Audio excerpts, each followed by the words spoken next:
where the city of Marseille was shaken for a third day of riots by football fans. Police say several were injured in clashes among French, Russian, and English fans. CCTV's Dan Williams is joining us from Paris. Dan, talk us through the latest developments. What happened? How did it all start? Yes, as you say, a third day of violence in Marseille. Seems very similar, it has to be said, to events in 1998 in the World Cup here, also down in Marseille as well, where England fans clashed with ahead of their match with Tunisia. Here, though, it's, as you say, a third day of violence. It's unclear and conflicting reports so far as to exactly who is to blame for this. A large number of reports blaming the large groups of English fans that had gathered in the Old Port area ahead of the match, had been drinking through the afternoon.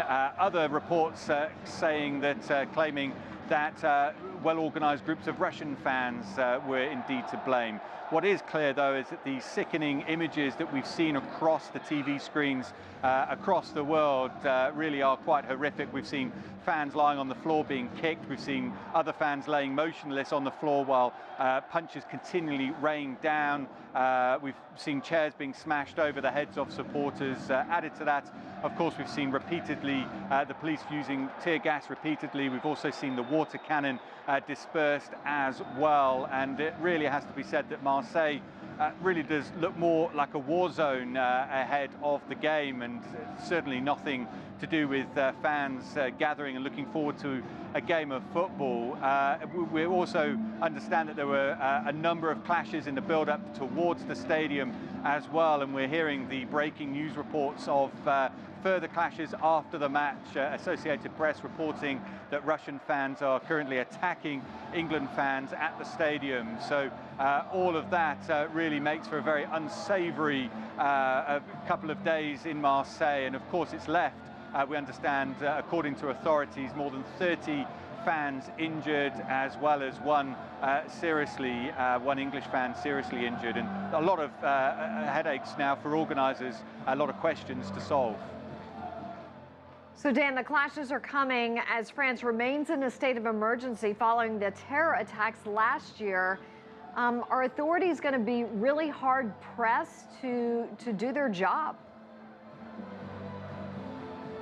Absolutely. I mean, already, as you can imagine, the authorities have really been up against it since the terror attacks in November last year, and of course that was the dominating story coming into this tournament.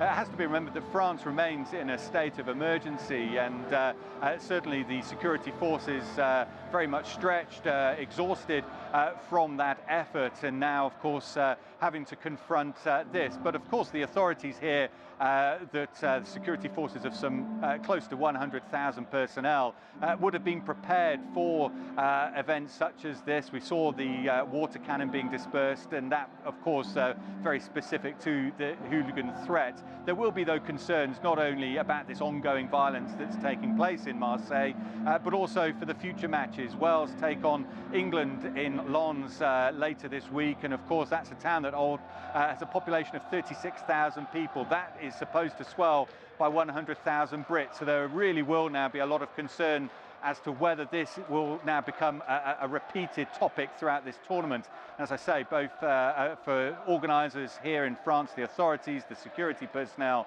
some really big questions now that really need to be answered.